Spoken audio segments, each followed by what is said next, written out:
Kehidupan kita telah diisi dengan hayat Kristus. Kehidupan Kristus telah memenuhi hidup kita, bagaikan sebuah wadah yang menampung air. Demikianlah hidup kita. Ada kehidupan, ada Kristus yang hidup di dalam kita. Tetapi kita bisa saja membocorkan hayat Kristus itu seperti lubang kecil tadi yang saya contohkan. Dengan cara bagaimana kita membocorkan hayat Kristus itu? Kita membocorkan hayat Kristus itu dengan perkataan-perkataan yang sia-sia. Perkataan yang sia-sia itu membocorkan hayat rohani. Sekali lagi, perkataan yang sia-sia itu membocorkan hayat rohani yang sudah ada dalam kehidupan. Nah, dari mana perkataan yang sia-sia itu? Tidak lain dari mulut kita ini. Tidak lain dari mulut kita. Makanya saudara-saudara kasih, Amsal Salomo dia berkata, siapa menjaga mulutnya memelihara nyawanya. Jadi mulut kita ini adalah satu organ yang wajib hukumnya untuk kita jaga. Menjaga mulut adalah satu kewajiban, satu keharusan dalam kehidupan kita. Bahwa siapa yang menjaga mulutnya itu, dia memelihara nyawanya. Kita lihat lagi dalam Amsal 18 ayat 20 dan 21. Amsal 18 ayat 20. Perut orang dikenyangkan oleh hasil mulutnya. Ya. Orang dikenyangkan oleh hasil mulutnya. Ya. Hanya dengan berkata-kata saja, saudara, orang dapat dikenyangkan.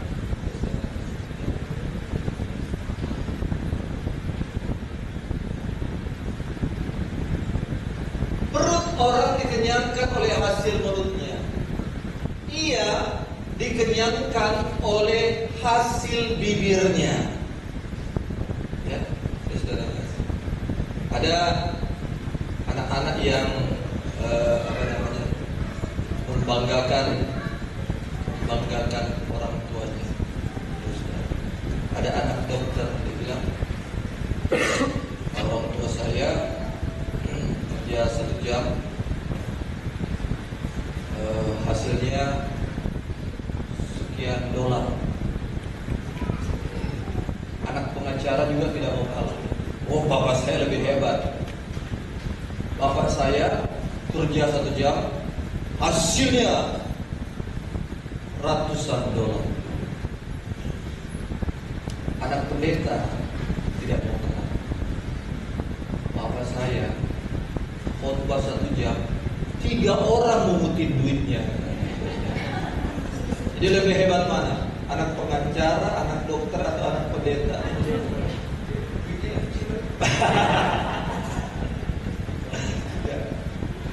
Perut orang itu dikenyangkan oleh hasil mulutnya.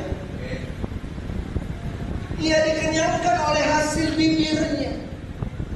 Sebab itu betapa kita sangat berhati-hati dalam menggemakan mulut kita ini. Mulut kita ini sebagai domba-domba yang harus kita gembalakan, yang harus kita atur sedemikian rupa supaya jangan sampai kita membocorkan hayat Kristus dalam kehidupan kita. Sebab hidup seseorang ditentukan oleh lidahnya. Saudara,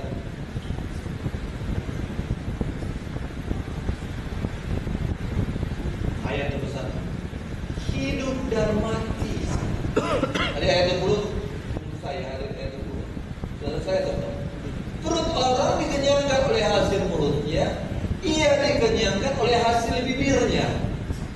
Lanjut, ayat 21. Hidup dan mati sekarang. Ini Amsal yang berkata.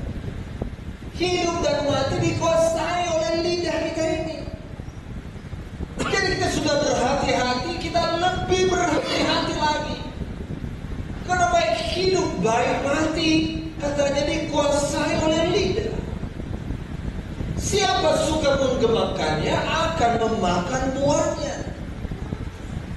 Ternyata kehidupan seseorang ditentukan oleh buah bibirnya, ditentukan oleh lidahnya, ditentukan oleh perkataannya.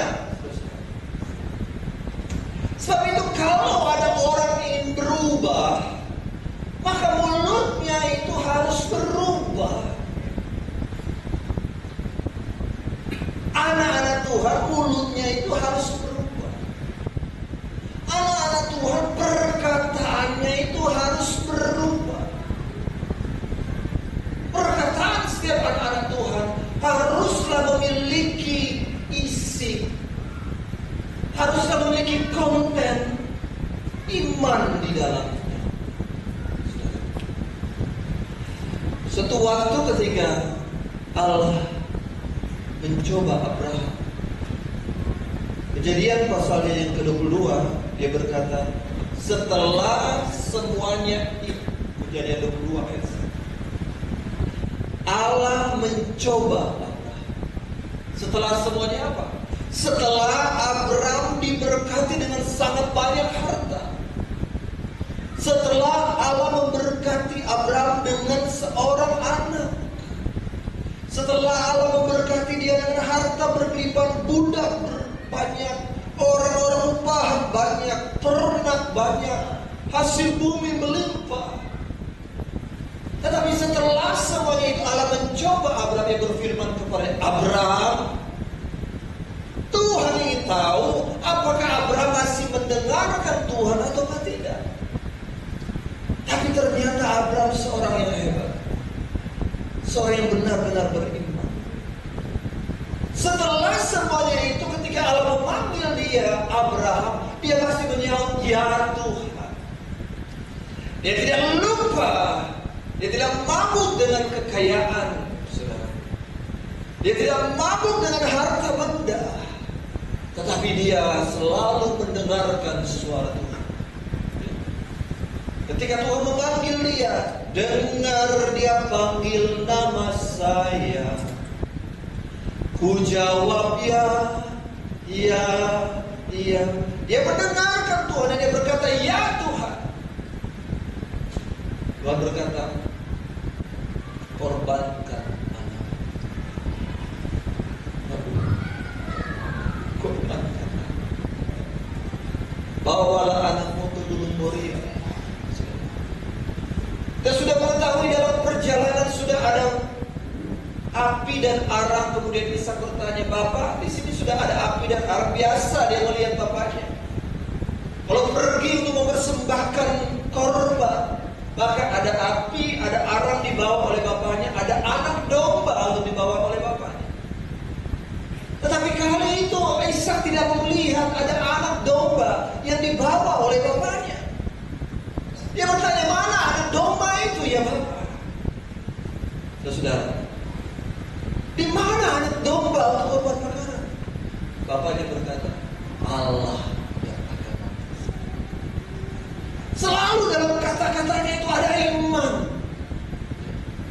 Ketika mereka mau berangkat ke sana, dia membawa 2 orang bujangnya. Tibalah mereka di sebuah tempat. Kemudian Abraham berkata kepada kedua bujangnya, tinggallah kamu di sini, kami akan pergi, kami akan sembahyang, dan kami akan kembali. Kenapa dia berani berkata demikian? Padahal dia tahu bahwa mereka akan pergi, dia dan anaknya. Saudara-saudara kasih, kami akan pergi, saya dan anak saya akan pergi sembahyang, tetapi yang kembali tinggal saya seorang diri. Kenapa? Karena anak saya akan korban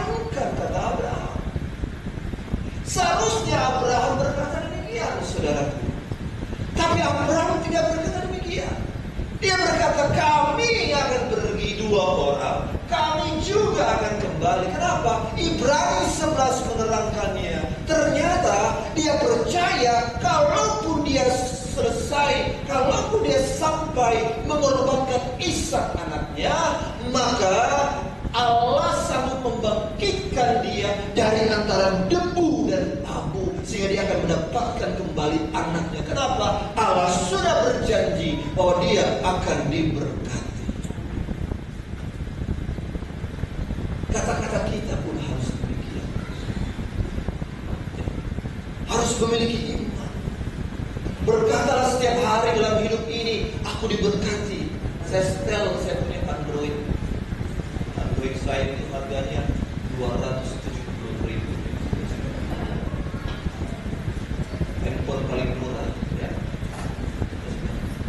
Tapi saya setel dia, kalau saya hidupkan ada perkataan kalimat pembuka, saya diberkati. Ya. Kita harus memulai dengan kata-kata yang baik. Perkataan yang baik terutama bagi diri sendiri, apalagi bagi orang lain. Amsal 15 ayat yang keempat. Kita banyak belajar tentang Amsal. Sebuah kitab hasil dari seorang yang sangat luar biasa, berhikmat, Amsal Salomo. Amsal 15 ayat yang keempat, dia berkata, lidah lembut adalah pohon kehidupan.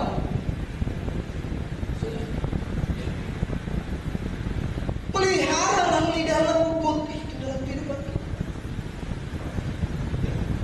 Orang lain mau berkata curangnya urusan dia, saudaraku. Tapi kita ini, saya ini, saudara, kita mau mengeluarkan lidah lembut. Lidah lembut adalah pohon kehidupan. Di Taman Eden, ya, di Taman Eden ada 2 pohon. Siapa yang tahu? Satu pohon apa? Pohon pengetahuan baik dan jahat. Yang kedua pohon apa? Pohon kehidupan. Pohon baik dan jahat dan pohon kehidupan. Pohon kehidupan, bila orang memakannya, akan berakibat hidup kekal selama-lamanya. Jadi kalau lidah kita adalah pohon kehidupan, artinya dalam lidah kita ini akan mengeluarkan hayat kehidupan kekal bagi orang lain. Lidah lembut adalah pohon kehidupan. Lidah lembut itu dia tidak tergesa-gesa dalam mengeluarkan perkataan. Lidah lembut itu dia tidak ceroboh dalam mengeluarkan perkataan. Lidah lembut itu dia tidak banyak berbicara, saudara-saudaraku, untuk mengeluarkan perkataan. Lidah lembut itu dia berhati-hati. Dia pelan saja mengeluarkan perkataan, tetapi mengena kepada orang lain, bermanfaat kepada orang lain. Orang-orang seperti inilah adalah orang-orang yang dapat merubah dunia.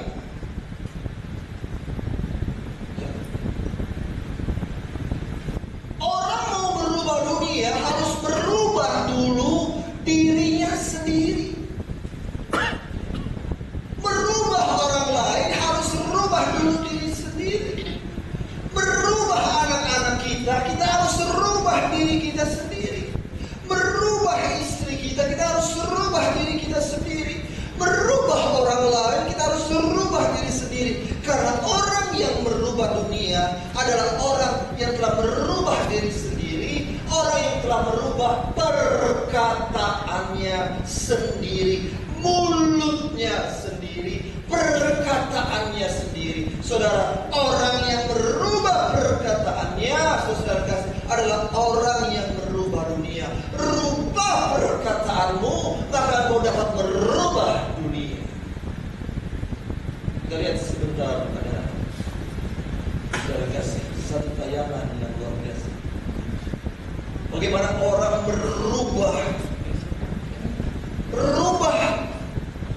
merubah perkataan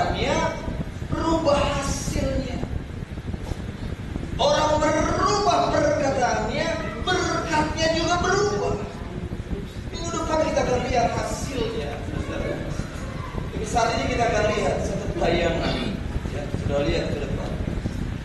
Satu tayangan. Mari kita saksikan.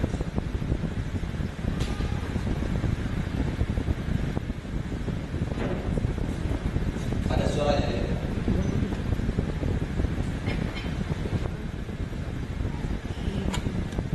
Ini surah pengemis.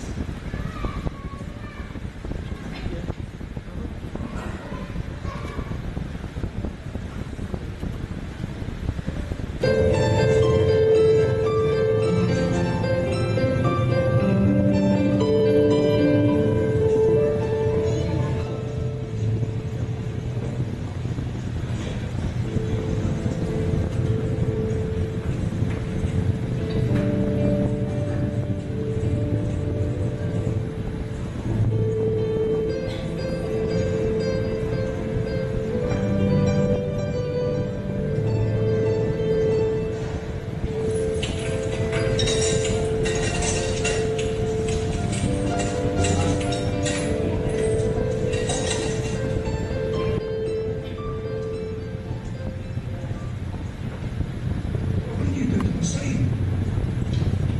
I want the same.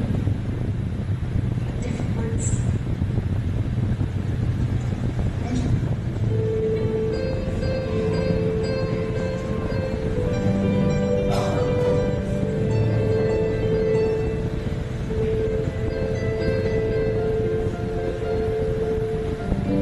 Ya, haleluya. Apa Anda mengerti? Putar sekali lagi ya. Ya. Kalau bioskop nggak bisa putar sekali lagi, tapi kalau kita bisa putar sekali lagi. Putar sekali lagi.